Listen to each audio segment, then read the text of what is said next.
Alam mo yung feeling na gusto mong tumanggi pero hindi mo magawa? Yung tipong ayaw mo ng mag-give ng mag-give sa mga tao, yung tipong parang pagod ka ng magbigay ng pangunawa or ng pasensya sa ibang tao. Pero sige lang, pinagbibigyan mo pa rin, yung tipong alam mo naman na sumusobra na sila, pero siyempre natatakot kang makasakit ng damdamin, kaya ikaw na lang ang nag-a-adjust, ikaw na lang yung nagsa-suffer later on after mo sila pagbigyan, kasi nararamdaman mo na parang nati-take advantage ka or what. Kung ganito ka, malamang hindi ka masamang tao. Siguro medyo masyado ka lang naging sanay na unahin yung iba kaysa sa sarili mo. At kaya ka nagigilty mag-set ng boundaries kasi napipil mo na baka isipin nila nagiging selfish ka o kaya nagbago, lumaki ulo, whatsoever, di mo na sila kilala o baka masaktan yung damdamin nila. Pero sa totoo lang, hindi naman ganun eh. Setting boundaries is not rejection. It's protection. Yung tipong protection ng oras mo, yung energy mo, yung peace of mind mo. Yung hindi mo sinasaktan yung iba. Pero syempre, inaalagaan mo lang din naman yung sarili mo. Ganun lang din naman sila eh, di ba? Oo, sa simula, medyo magigilty ka. Kasi syempre, bago ka dun sa nangyayari na yun, hindi ka sanay na tumatanggi talaga. Hindi ka sanay na marunong ka na mag-say no to something na nirequest nila. Hindi ka sanay na ganunin sila, hindi ka sanay tumanggi or what. Hindi ka sanay na magsabi na, oops, hanggang dito lang kasi yung kaya ko eh.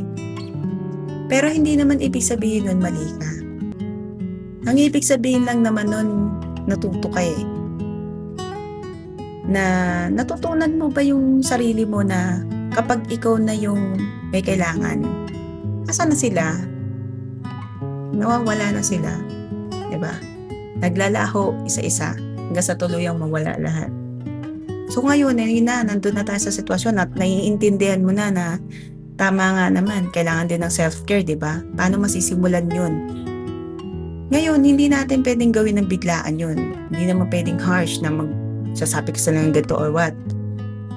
Pwede ka kasi magsimula sa simple lang yun. For example, sabihin mo lang na, pas muna, next time na lang. Ay, alanganin ako ngayon eh.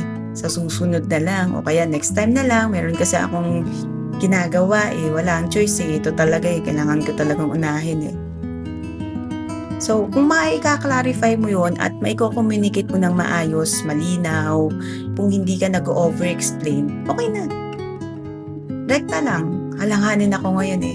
O, tapos na. Next time na lang. Ay, hindi ako pwede ngayon eh. O, diba? Mga ganun lang na simple lang, pero naiintindihan nila na nagsaset ka ng boundary. And syempre, naiintindihan nila yon kasi sila rin na-experience din nila na kailangan din nila magkaroon ng time para sa sarili nila. And kung meron silang mga priority, for example, meron kayong mga pupuntahan or gagalaan, pero kailangan mo munang intindihin yung hanap buhay mo kaysa sa paglalakwatsa, yun. May intindihan ka nila, nasa tamang komunikasyon at nasa mga tamang tao, kung totoo talaga sila na naiintindihan ka, yung mga ganitong bagay hindi nila mamasamain yun. At syempre, tatandaan mo at tatandaan natin, hindi kailangan i-justify ng todo yung sarili para respetuhin ka. Okay na yung minsan, tahimik ka lang. Hanapin mo yung mga taong marunong rumespeto sa kapwa nila. Kasi gano'n naman talaga eh. Kung mayroong mga hindi makakaintindi, hindi ibig sabihin nun mali ka. Minsan, hindi lang sila sanay na may boundaries ka. Hindi sila sanay na tumatanggi ka eh. At okay lang yun. Kasi habang natututo kang mag-set ng boundaries, natututo ka rin kung sino yung mga marunong na rumespeto sa'yo eh. Naiintindihan mo kung sino yung mga totoong tao, yung mga marunong umintindi sa sitwasyon ng ibang tao. Oo, totoo, medyo magigilty muna sa umpisa. Pero eventually, marirealize mo na tama lang yung naging decision mo. Masarap yung pakiramdam kahit paano na nabibigyan mo ng importance yung sarili mo. Yung the way na mag-care ka para sa ibang tao, i-reciprocate mo sa sarili mo, ang sarap sa pakiramdam. may peace of mind. Hindi mo pakiramdam na pagod ka, hindi ka parang obligado na gawin yung mga bagay-bagay, hindi mo pakiramdam na parang ano ba yan, nawawala na yung sarili mong desisyon, puro na lang sila, puro na lang request nila, wala na request mo. Pag ikaw magre-request, wala rin naman din sila. Kaya kung kailangan mong pumili, anong gusto mo? Yung nagigilty ka? Yung medyo sumasama yung loob mo?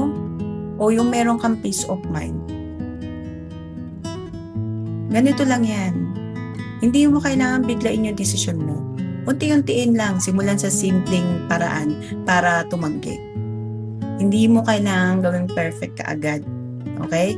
Kailangan mo lang simulan. Kung umabot ka rito, congratulations, nakaka-proud ka. Kasi ginagawa mo ng paraan yung sarili mo para mag-improve yung self-care. Yung sarili mo yung importante. This time, ikaw naman, diba? Like and subscribe para makareceive ka pa ng mga tips and guides from Tita Sophie.